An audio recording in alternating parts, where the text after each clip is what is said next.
Чингис хаан.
Орон нэгдүгээр анги. Мингана. Чиний яриад байдаг тэр Гоба юу гэдэг чинь ямар хүн байдаг юм те? Хятад хүн л те. Баан байдаг юм. Финян газар. Юу хийдэг юм те? Финян газар хошууны захирагч хийдэг юм аа.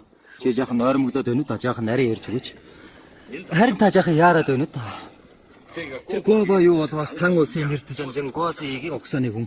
Бичиг зэргийн эрдэмт нэвтрэх хэдийгээр одоо алтан улсад хүчин зүтгэж байгаа боловч зөрчдүүдэд яс махнаасан дургүй хүн байгаа юм да.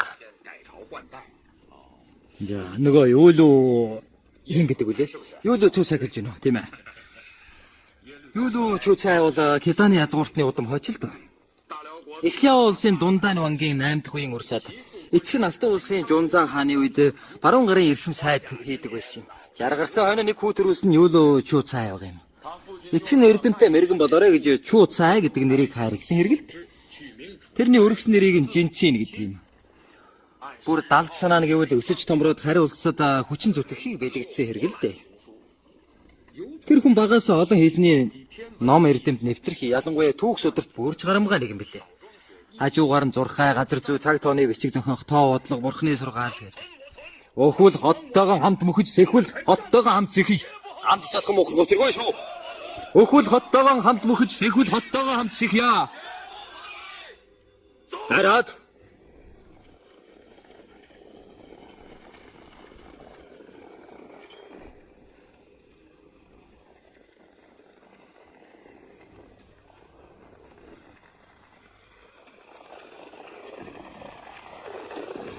Жүндүүгийн тухайд ярих юм бол 60 хөл төгөвч би энэ хөштгүйтэй л адил юм да. Жүндүү хотын татаал голн гүнзгий хэрэм өндөрт бол дайрын эзэлэхэд нэмбэрхтэй. Тэгээд шархацсан араатан улам аюултай байдаг шүү дээ. Нээж гисэн зэв жанжныгаа хотын байдлыг туршаад ир гэж явуулсан. Хажуугаар нөгөө бардам хааныг ч гэсэн жаахан айлгаад авахд гимгүү болов. Та одоогийн хаан эзнийг хэлж байна уу? Бэ тэрнийг дээлэх болов уу? Дээлэхгүй яах вэ? Та цэрэг хэрэглэхдээ гаргуун сайнаас гадна баатар олон жанжиттай тул хамтсан зүгтээ харгалдах дайсангүй гэж хэлж болох юм. Тэгээд ч алтан улсад Сизүн хаанаас хойш мунхаг эзэн мулгуу ноёд оншроод төрийн хэрэг ихэд цаалгартаад байгаа. Дээр нь хэл хахуул цадгийн алдаж нангиадууд киданууд зөрчдүүд ч гэсэн өөрсдөө бүхэнд цаах болоод байгаа юм. Иргэний санаа сэтгэлийг алдна гэдэг төрийн баг нь хугарлаа л гэсэн үг юм шүү дээ. Тэгвэл надад хятад нутгийг эзлэх боломж байна уу? Гагцгүй зөв хөдөлгөж чаднаа. Юу гэсэн үг лээ? Юуны өмнө иргэний сэтгэлийг олж авах хэрэгтэй. Иргэний сэтгэлийг олж авч чадвас дэлхийд дахин таныг оллоо гэсэн үг. Хоёрдугаар зүүн өмнөд хязгаарыг эзлээ цүн улстай хамтран алтан улсыг дайлан байлгах хэрэгтэй. Эхлээ зүүн өмнөдийг эзлээ дараа сүүн улстай хамсарна гинэ. Тийм ээ. Дотор газар асар уудам тул номтгой хандаж хэрхэвч болохгүй. Зүүн өмнөд нутгийн эзэн Фэнжүү ярилцах зоригтой хүн баг юм. Тийм болохоор та юуны өмнө зүүн өмнөд хязгаарыг эзлээ авах хэрэгтэй. Зүйтэй. Тун сайхан ярьж байна. Яа дунгийн хойг болвол зөрчдүүдийн улс гэрээ төхнүүлсэн уугуул нутаг. Хэрвээ зөндөөг дайрын эзлэх үед яа дунгаас туслах зэрэг ирвэл хаан эзэн та гар өрөөсөө хавчигдан тун таагүй байдалд орох болно. Тийм болохоор даруйхан хүн явуулж яа дунг эзлүүлэх хэрэгтэй. Чи тун зөв санаа хэллээ. Буглаа. Чи одоохон цэрэг авч мордоод яа дунг эзлэн ав. Мэдлээ. Мянган жанжин та номын хүн болвоос гар урчуудаас хавьгүй эрхэм гэж тун зүйтэй үг хэлжээ.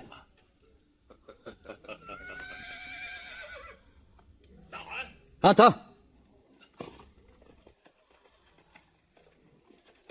Та. Ваньянган улаарсан бүх шиг эсэргүүцээд байхад яагаад над тусламжийн зэрэг өгдөггүй лээ? Чи угарчихсан хэрэг үү? Угарчихсан. Суухтан. Суугаад ноён Гогийн хэлэх үгийг сайн сонс. Би Зэрхэм сайд нараа. Ваньянган жанжин дөнгөж сая татаруудыг Жүнжүү хотоос хөөн зайлуулсан байна. Тай эхэлснээс хойш тэр Тэмүүжнийг ялж байгаа анхны зөрчид жанжин болоод байна. Тэрний гавьяг тэмдэглэж байгаа тул та бүхэн урдах хундгаа нэг сайхан тогтооцгооноо.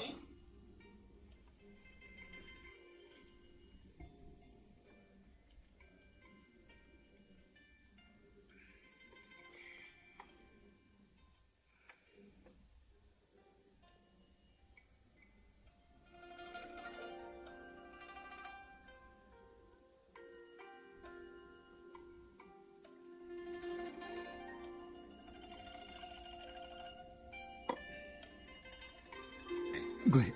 Чансан та яагаад сархаж өглөхгүй юм? Улсын заяа буян уруудаад байна шүү дээ. Гэтэл хаан эзэн дуу үжиг үүсгчгээд сууж байдаг.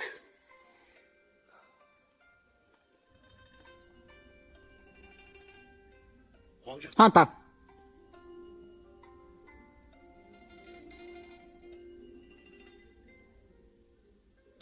Явцгаа. Яа доо мэдлэгдлэг үү?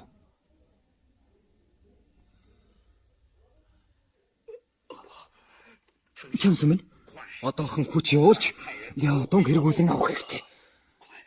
Тэвэ хурдан хүн явуулж Тэмүүжинтэй найрамдлан гэрээ байгуулах хэрэгтэй.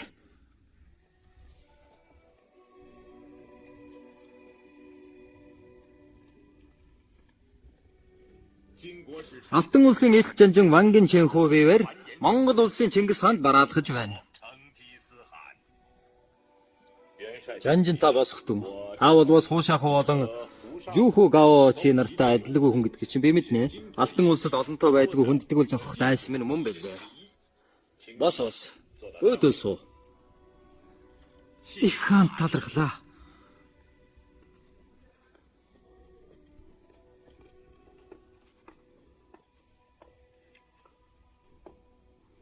Суудлаа өгсөнд баярлалаа. Суухтун. Нэ уг найрамдах талаар 3 та элчийг илгээж байсан боловч өнөөдөр Вангин Чэнхүү жанжин та өөрийн биеэр морилон ирж байгаа сайхан мэдээ дуулах гэсэн хэрэг байлгүй дээ. Манай төрийн 100 түшмэд хэлэлцэж хаан эзэн шийдвэрлээд их Монгол улстай үрдийн найрамдалд сайхан харилцаа тогтооё гэж шийдсэн билээ. Ингэж нэг хариу сонсдог байжээ. Танай зөрчдүүд дотор аваржуу сөлгөлөн суугаад нэлээд удсан байхаа. Тийм болохоор манай монголчуудын мороор ажил амжуулдаг шиг хурдан хөдөлж өгөх юм аа. Алтан улсын газар нутагта хамаатай асуудал болохоор сайтар нэгтлэн судлахгүй бол яахан болох вүлээ. Танай алтан улсын цэрэг морь хүчтэй байхад би эвийн хэлэлцээрээс татгалзаж байсан удаатай. Харин 3 жилийн дараа танай улсын хүчин чадал мөхсдөж миний цэргийн тоо 100,000-аас хэдэн 100,000 хүртлээр өссөн үед би өөрийн саналаар эвийн гэрээ байгуулъя гэж санал тавьсныг ирэхгүй санаж байгаа байлгүй дээ. Энэ залхаа арга нүүгдэж байгаа хэрэг биш гэж юу? Олны үг ороо босгоо байдаг шүү дээ. Би чамд үннээ хэлэх жаахан ядраад байна л да.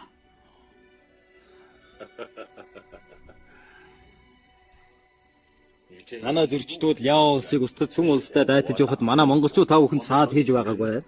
Гэтэл танай Сизүн хаан ямар ч учир шалтгаангүйгээр манай үг дээдсийг алж байсан удаатай шүү дээ.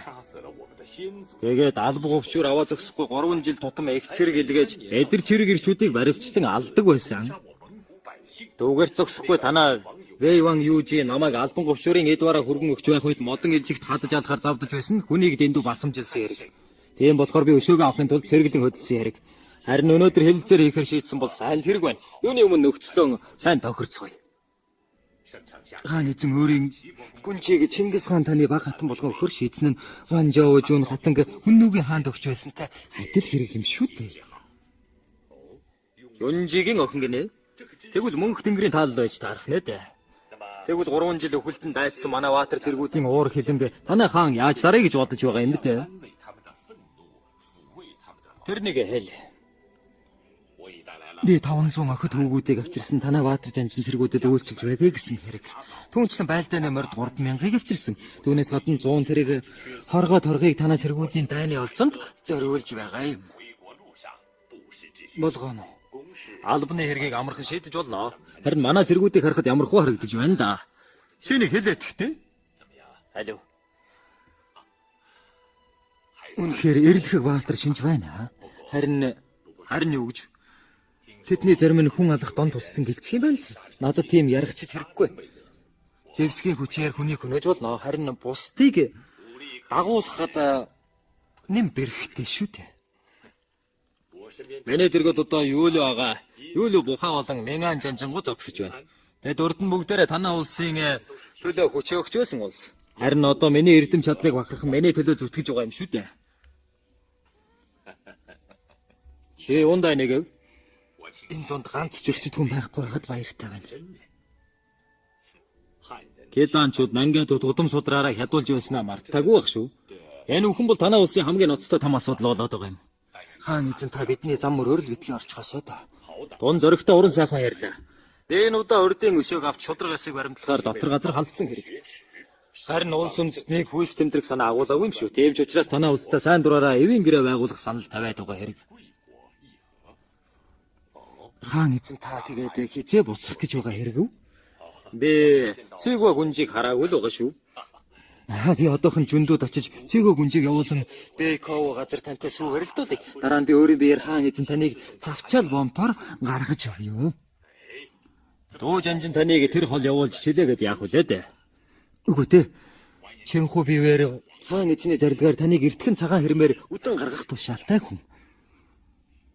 Чи арай намайг хэлсэн үгнээсээ буцдаг хүн гэж бодоагүй. Хаан эзний хэлсэн үг баттай гэдгийг би яахан эс мэд хөлөө. Гагцгүй хаан таныг энэ газрын эзний ёсоор үдэн гаргах учиртай юм. За. Би өнө мөнөө эртхэн хэлчихээ танаа улс байгуулсан гэрээгээ зөрчих гээд байвал би хувьдаа төвчөөд өнгөрч болох юм. Харин миний эрт сэлэм төвчгүй байх гэдгийг сануулan хэлмээр байна. 1214 оны хаварч Шингис хаан нөхцөл байдлыг дүгнэн үзсний үндсэн дээр эвийн гэрээг байгуулж цэвгөөгүнж олзолсон хүм мал эд баялагийг аван нутаг утсан нь хүчээр сэлбэж ашигтай цагийг хүлээх гэсэн хэрэг байлаа. Харин энэ симхийг ашиглан хүч чадлаа сэлбэн авах учиртай алтан улсын дотоодод үүмэн самун тасрахгүй байлаа. Хуушааху. Хуужанжа. Би өөрчлөн мөөгөл хандаж байсан байх. Олон сайд нарын өмнө өөрийг нь цаазаар хуулах яланд унаад байхад би л аварч байсан. Тусыг усаар хариулж болох юу? Хуужанжа. Намайг тавьчихл та. Би өөрийн нутаг дэвсгэрийн хагасыг өөрчнө өгөө. Намайг хариуд тавьчихл та хуужанжа. Би нутаг дэвсгэрийн хагасыг өгье л дөө. Тэгж болно үсттэй. Чи нутаг дэвсгэрийн хагасыг монголчууд далдчихад юу гэнэ?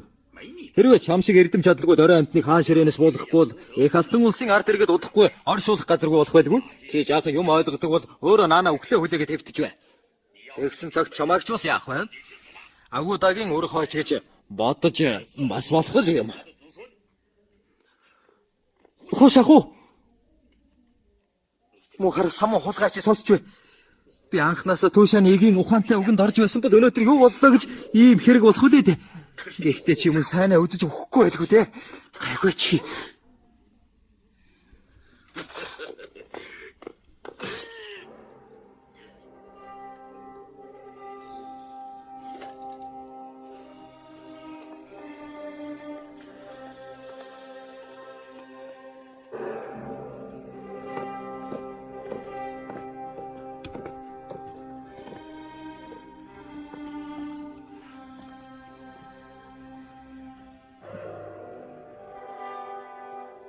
Бэйван юнжи эрдэм мөхсөөс болоод алтан улсын төр мөхөд тулаад байна.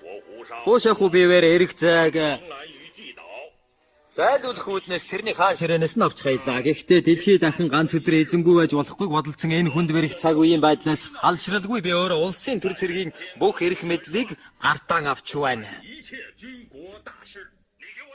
Чи босоодраа. Алтан улс мөхтг нь эрлэхийг сайн жанжин сайдууд ховорцснаас болсон хэрэг. Хуушааху чи олонтаа байлдан ялагдаж байсан гэм нүгэл чинь Бэйвангаас багдахгүй байхаа. Чи ямар эрдэм чадалтайдаа тэр цэргийг бүх эрхийг бүгдийг гартаан авч байгаа хэрэг юм?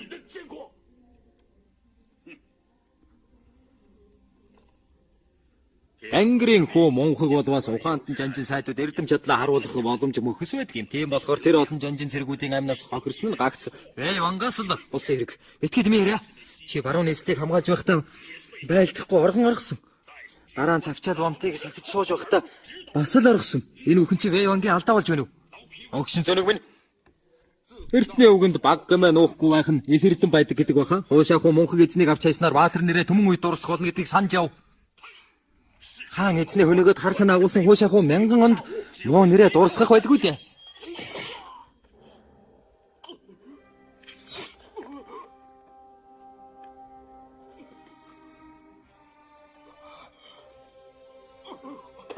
Оньянган битгий ортороо.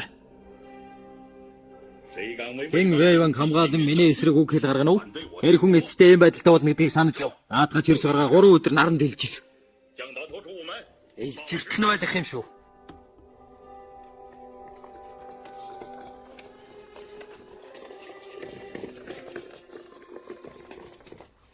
Чингис хаан Сүн улстай хамсран Алтан улсыг дайлах гэсэн Го Баяугийн үг нь хэр зөв зүйтэй ажээ. Та бүхэн энэ удаа Сүн улсад айлчлан очидгийн гол зорилго гэвэл Сүн улсаар Алтан улсын өмнөд хил хязгаарыг төвөөлгөж явахад оршин. Тэгсэн цагт бид Алтан улстай байлдах түн амар болно. Мэдлээ.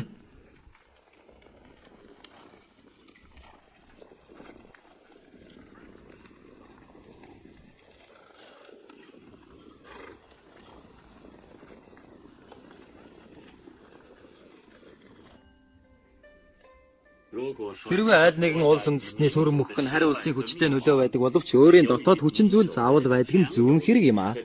Эртний үгэнд тэнгэрт тэрсэлсэн хүн мохмуй гэдэг. Чингис хаан Сүн улстай хамтран Алтан улсыг дайлахаар зэхэж байх үед Алтан улсын шинээр хаан ширээнд суусан залуу хаан дуу хууранд толгой нэргэн сууж байлаа.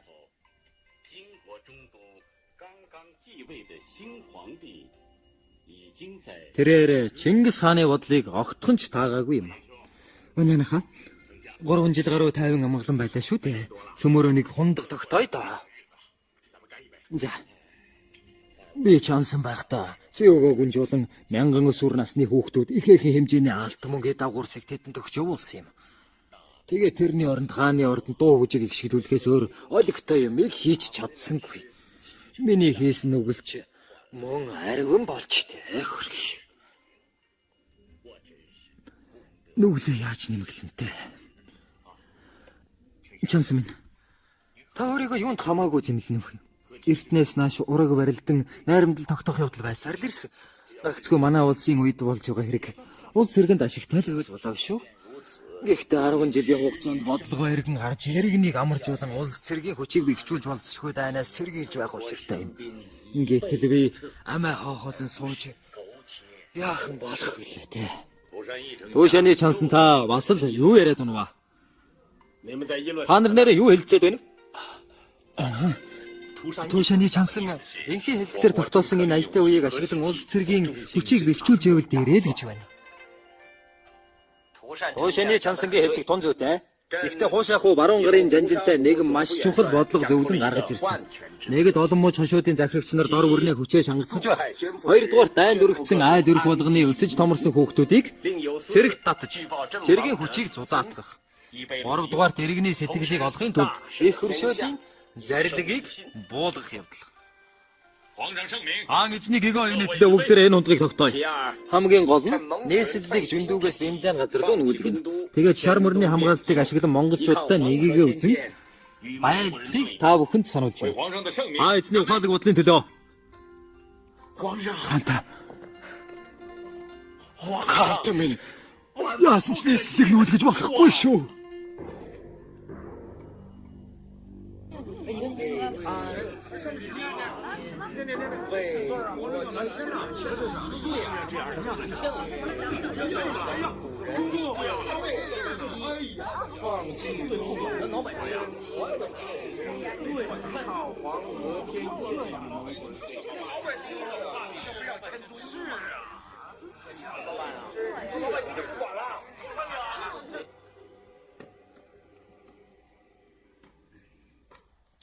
Алуу, Фао жаа. Уншаад өг. За. Хаан эзэнтэй татарууд өмнө зүг довтолж улсад аюул тулгараад байхад эзэн хаан энгийн иргэдтэй нэгэн санаатай байж аюулаас гэтлэн давжуулна. Хаан эзэн та иргэдийн орхон нийслэлийг нүүлгэнэ гэдэг чинь иргэний санааг алдаж байгаа хэрэг мөн. Тэгсэн цагт алтан улс мөхөх нь өдөр хоногоор тоологдох аюултай. Хүчирхэг дайсан хойно байхад нийслэлийг ухраа нүүлгээд хэрхэн дайсантай тулалдан тэмцгүүлээ. Жөндүүг хамгаалахгүй умард нутаг алдагдаж өвгийн сүм төрийн голом төгөрч ухаарах нь тодорхой болно. Дэд мэтийн иргэд улсын нутаг дэвсгэрээ алдаж төвчихгүй тул эзэн хаантаа ирэхгүй нэгийг эргцүүлэн бодож гаргасан зарилгаа буцаан авна уу. Жөндүүгээ хамгаалан үлдэх нь улсын зол төмөн иргэний бас зол буюу. Зүйтэй Фаож. Алуу, бүгдээрээ гараа үсгээ зурцгая. Жансан минь би хичээдэг юм шүү. Хөөшин сайд би 70 гаруй нассан болохоор үххэд гараа үсэх юу гэх вүлээ. Гагцгүй нэг л хэрэгт санаа зовж байна. Нэг л хэрэгт маш их санаа зовж байна. Жансан та айлд сойрхоо. Өдгөө ичгүүрийг хүлээн ивэн гэрээ байгуулсан энэ завшааныг ашиглан амуу удаа цэрэг мордыг цуглуулж эслэл хотыг чандлан сахиж байх нь дээдийн бодлого мөн. Яа тонгийн хойг бол манай тэр улсын үндэс болсон газар. Уулан далайд тулсан тогтцтой тул байгалийн хамгаалалт саад ихтэй. Уг газраа нөөцөд аван бэлэн бэхэлж сахин дунд зэргийн бодлого мөн. Кайпийн хот руу нийслэлийг нүүлгэнэ гэхээр өмнө талд сүм улс, баруун талд тангад улс, хойд талд Монгол улс байгаа болохоор гурван талаас дайсан шагагдах тул хамгийн дорд бодлого тэр болж байгаа юм. Гам эзнэр ямар ч байсан тийм дорд бодлого гаргуулж болохгүй. Чансан бид хичээх болно. Миний чандрыг нийслэлийн хүүний фуд оршуулаарай. Битгий гашууд та. Би та нараас илүү азтай хүн. Яагаад гэвэл би их алтан улсынхаа мөхийг үзэлгүй. Нүдэних нь хичнээн завшаантай хэрэг. Энэ төлөв баяртай байна. Би баяртай байна. Чансан минь.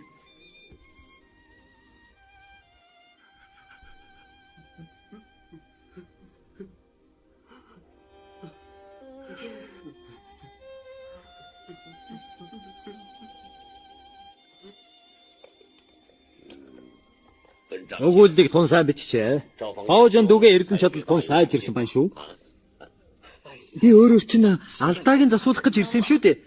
Нэрний ихэнд таны гарын үсгийг зурчихсан байгаа. Бидэнтэй цуг явж хаан эзэнт наад айлтгалыг чи өргүүл ямар вэ? Үгүй. Би Вансуу үгэнд шав орж бурхны зам мөрийг хөөж байгаа. Гурван ертөнцийн чандыг алгасан таван мохотын дунд байха болсон. Чү цааха. Би бод мөрийг хөөж сахилын нэр маань Сүн юуан болсон шүү дээ. Та улс оронд аюул тулгараад байхад та энд мацаг барьж судар уншиж суух гэж юу? Очир дээр бурхан жанраас бурхан хоёр тэмүүчнийг наашаа ирүүлэхгүй байхад бурхан өршөөгөө. Юу л очуусаа. Чич мо аимхаар тимтэ.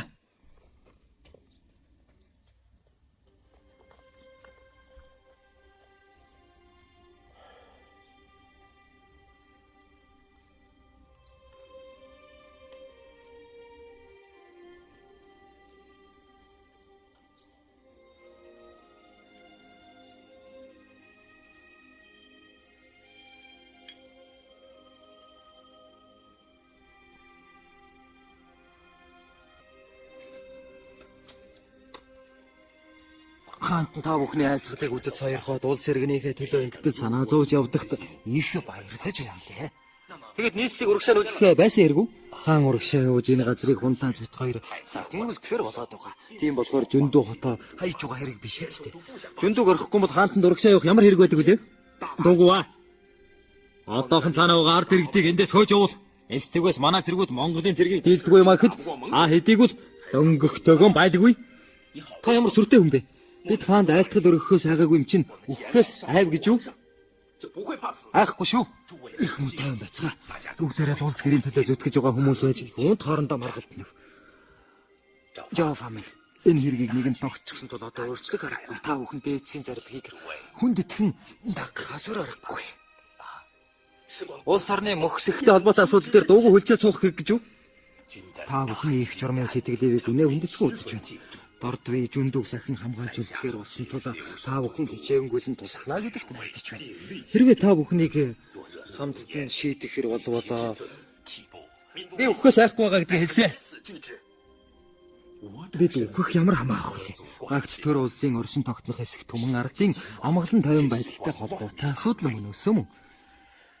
Туушааны чанс нийслэг нүүлэхгүй гэж улаарын зүтгээд би энэ муудаж насуурлаа.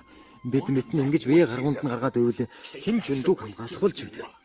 Чинхүү би ингэж бодсон тоол ийм үгийг хэлж байгаа юм шүү дээ. Жүндү хотын 100 түмэн хүнийг хөх тэнгэр дээрээс нь цалдан гарч байгаа шүү дээ.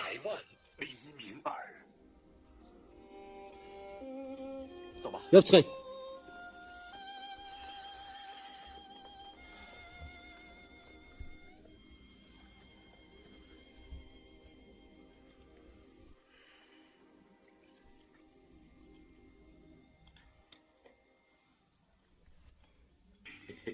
Хөөрхөн үр минь.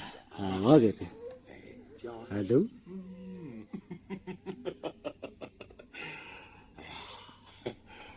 Улаан. Чи цэнгэг усны сам хорхоо шиг л надад сувж хөөрхөн хүү төрүүлэн өгсөн байна шүү дээ. Хаанта хэрвээ тэр эмэгтэй хөвгт байсан бол улам дээр байх байсан шүү. Хэрвээ охин байсан бол том болсон хойно аль нэгэн овог аймгийн толгойлогч юм уу хайртай жинжинд чинь гэргий болгон өгөхгүй юу? Тэгвэл тэд хаан танд уламж хүнд зүтгэх байсан да. Хүү байлаагаад юу муудах уу? Цагаатаа зүч хоёрыг харахад бурхан мэт хэрэлдэн муудалцах юм байна шүү дээ. Би хүүгээ өсөж томорсон хойно дайн байлдааны гавьяа ихтэй баатар зөрөгтэй ах нарынхаа нүдэнд ямар байр суурьтай харагдах вэ гэдгээс л айж байна л да. Юуны чинь байр суурь гэж юу? Чиний төрөөсөө хөө бүртийн 4 хүүгээс бодохгүй байр суутай. Тэглээ гээд тэр нь таз чаргаал авчрах болов. Намайг амьд мэд байх цагт хүүхдүүд нь бүгдээрээ л хүндтэй хүмүүс. Хаанта Ная зэргийн тухай мэдээ айлтгая гэж байна. Одоо на. Хулан хүү хоёрыг сайтар харж хандаарай. Тэгнэ.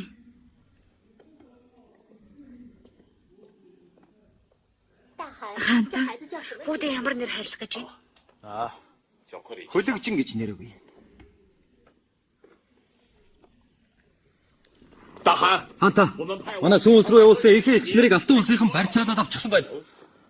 Алтан улсынхаа ямар аимшиггүй зөрөгтэй болчихов. Алтан улсын шинэ нийслэл Нанчин руу нүүсэн гинэ. Наад хоёр шалтгач хангалттай байна. Би өөрийн эрд сэлмээр тэрнийг сургаад өгье л дөө. Чингис хаан надад итгэлгүй хандсан хүний цус урсах цустай. 1214 оны 6 сард Монголын цэрэг 2 дахь удаан Алтан улсыг дайлармарлаа. Тэд Бэков гарч Жинжоу, Жижоу, Шанжоу, Шүнжоу зэрэг газрууд руу халдлаа.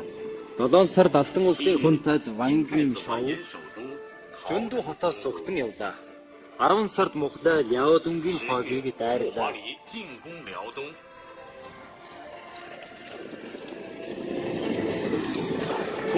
Манай эртний 1215 оны цагаан сараар Монголын цэрэг Тунжаав гэвтэн Жүндү хотод дөхөн ирлээ. 3 сард Алтан улсын жанжин Маньян Чэнхуй цусаараа захиа бичиж Кайфэн хотод хөргүүлэн тусламжгуулаа. Алтан улсын хаан нэмэлт цэрэг хүнс цэргийг Жүндү рүү явуулав. Гэтэл тусламжийн цэрэг хүнс цэрэг Монголын цэргүүдэд Баожовгийн орчим олзлогдлоо. Жүндү хотод амууда тасан өлсгөлөнгийн аюул нүүрлээ. Хурдяураа.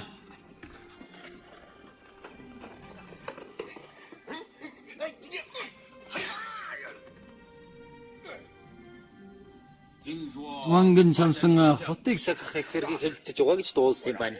Тийм болохоор би нэг байлдааны морийг алчглаа. Алив. Өөхсөн ч өлмж идэхэр болохгүй юм шүү. Эдэр.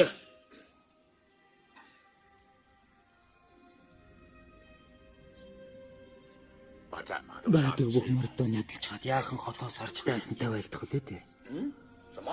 Юу? Бас хотоос гарч байлдах юм ярьж байдаг байх шүү.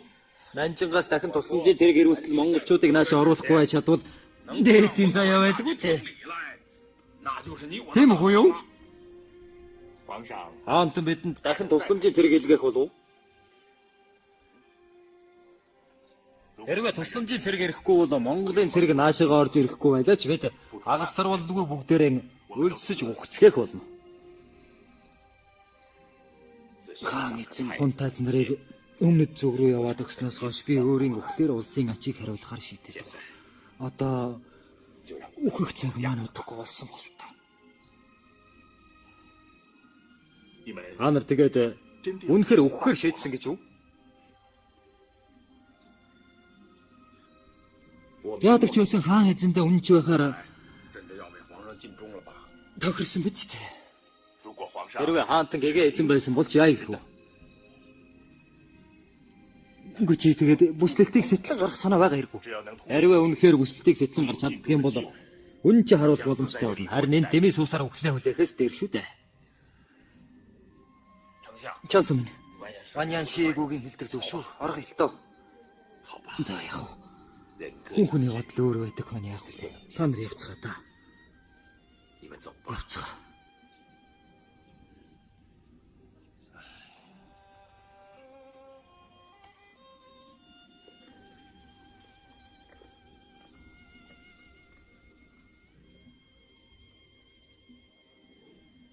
Нааширта.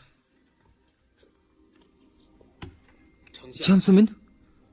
Хотын дөрвөн хаалгыг онгоолго гэж сэргүүд тушаа. Тэмүүжийн эсэргүүцэл үзэлэг ард иргэдийг алж хороодгүй юм. Чансан минь эн чинь чи ч гэсэн орго. Та тэгээд яах юм? Би эзний хиншгийг хүртэж байсан болохоор эцсийн тусал цусаа зориулах учиртай.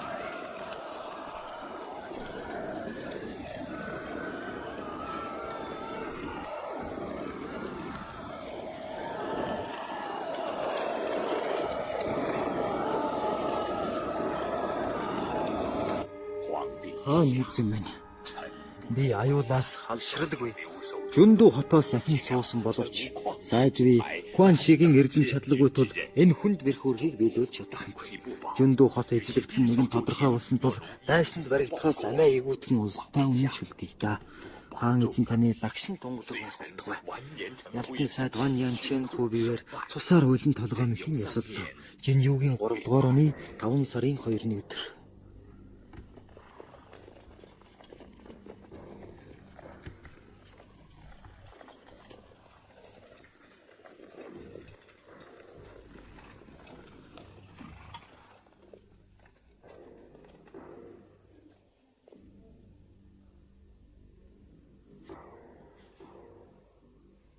Хортой арх уучгаж. Харамсалтай хэрэг болж аргагүй баатар ирвэсэн юм. Зөрчидийн ясаар хүнтэй оршуулах хэрэгтэй.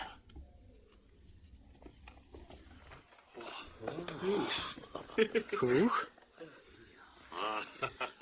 Тийм байна. Үнэхээр өвөрмөц урдан байна. Алтан улсын хаан чаргагүй тансаглаж чаддаг хүн байжээ.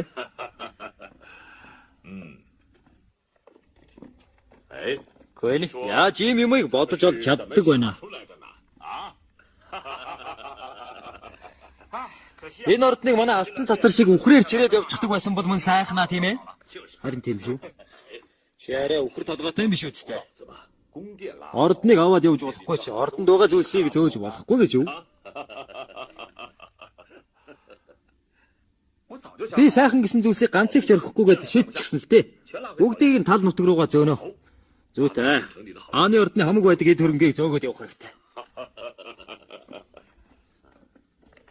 Ханта. Жүндүүгийн улсын санг хамгаалтанд авахулчих. Бүх эд хөрөнгийг удахгүй морин тэргэнд ачуулан зөөлгөнө. Аваа юу л өчүү цаг олсон уу? Би өргөөр үнэхүү явуулсан боловч хаашаа явсныг мэдэх хүн байдаггүй. Чи 500 морьтой аваад тэрний өргөөг сайтар сахиулан хамгаал. Тэр юу л өчүү их зантай юм да. Үнэхээр дээлдэшгүй юм. Тэр ямар байлдаж чадах вштэй тэрүүгээр яд юм. Хэрэгтэй хэрэггүйг уулзаж байж л мэдэн дээ. Хэрэггүй амтан байвал алхад харагдахгүй тийм ээ. Үгүй. Тэр над дүүлчихгүй байсан цагтл сая тэрнийг алах болно.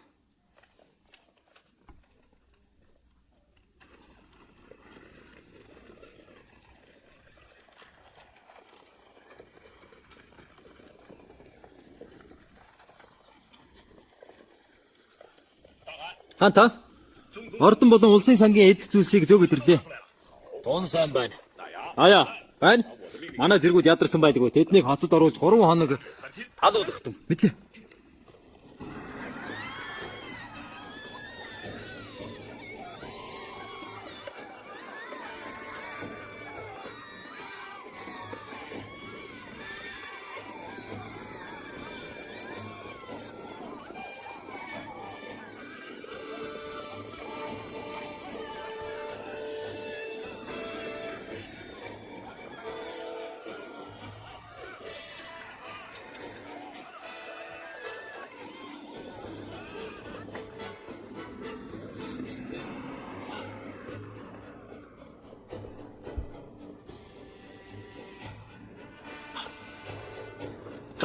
Жофон дүмэн. Жофон дүмэн. Чи яхаар амиа эгүүтгэж байгаа лээ. Яагаад ийм хэрэг болчих вэ? Та өөрөө 3 ертөнцийн чандад очино. 5 махуудын дунд оршихгүй гэд байсан биз дээ.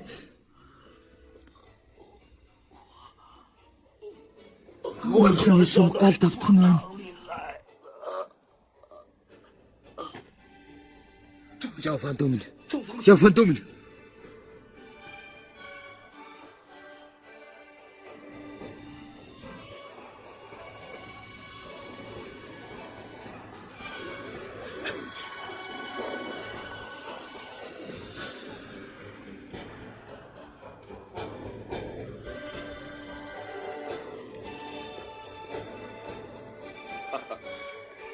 Шүүцаах сайн байна уу? Чингис хааны зэрлэгээр би өөрөө чинь энд нэлээд удаан хүлээлээ. Гүдүү. Чам шиг эрдэм чадал нэг хэдийцэх хүн Чингис хаан туслаж байгаа болохоор тэдний цэргүүд энэрл журмыг баримтдаг байхаа гэж бодож байсан юмсан. Гэтэл чи цэргүүдээ хулгай дээр малуурчин шиг хүмүүж ирлээ дээ. Шүүцаахаа ам хэлний гай гэж байдаг юм шүү. Тэр надтай уулзъя гэсэн гэвч те. Тэгвэл намайг тэр Чингис хаантайгаа уулзуул. Шүүцаахаа хэрвээ та ийм бодолтой уулзвал тэрнтэй уулзаагүй дэрв хаа. Тэр намайг алчихна гэж яагаад байгаа хэрэг вэ? Би хоосон чанарт итгэж өхөл амьдралыг юм чинээ тоохон байсан хүн. Явцгаая. Цөмөрөө тэр Чингис хаантай ч уулзъя.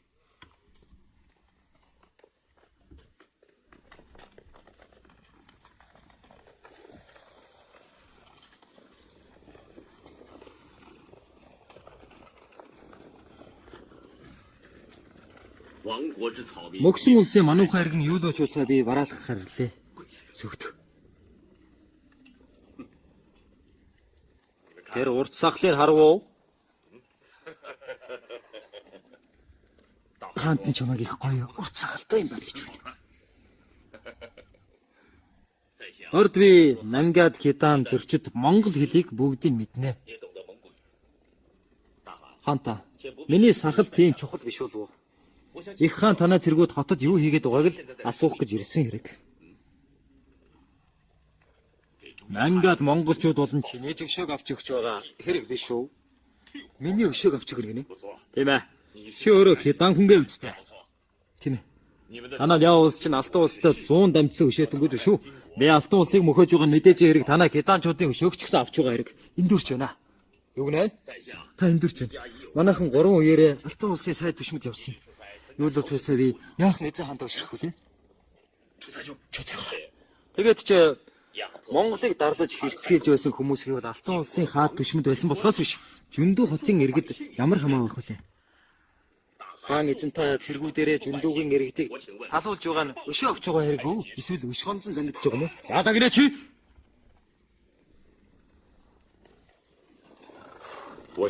Чи миний баруун гар шиг байж эргэлцсэн зүйлийг хариулж мартсан зүйлийг сануулж явбал чи зөвшөөрөх үү? Тэгж болох уу?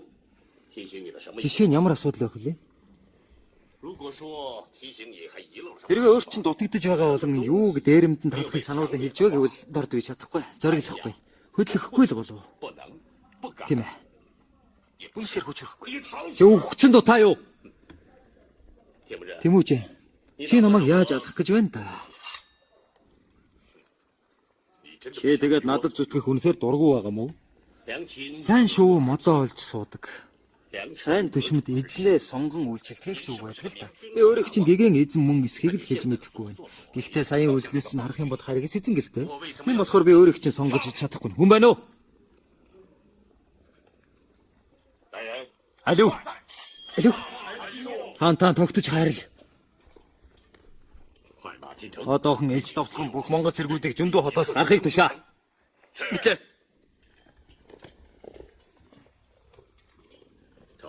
Урдсанхалтаа. Чи үнэн өвгтэй чихч бодолтой хүн байх шиг байна. Би чиний хүн чанар зоргийг хүндэтгэн үзлээ. Чи одоо надад үйлчлэхэд бэлэн биз дээ. Нэгэн үеийн баатар эзэнт өчөөхөн хүчийг өргөнө гэдэг. Ялуу чуцаа миний 3 төрөлдөө тохиох ховорхон завшаа. За. Эрхэм та босгох дүн. Хаан та мөрөлхлээд. Чингис хаан хэмээгч ертөнцийг байлдан дагуулагч энэх хүнд харахад туйлын нээцэмгүй мэд тадлаа үнэнчээр нөхөрсөн 2 эрдэмтэн таарсны нэг нь Чанцун бомб хэмээн нэрийдсэн Чүцүүжи. Нөгөө нь гагц Чингис хаан төдөөлөн тэрний үр садад ч асар их тусаа өгсөн Юулүү Чуцаан нар байсан юм. Эд хожмон олон гавьяаг байгуулахад тусдим болох хажгүй. 21-р анги төгс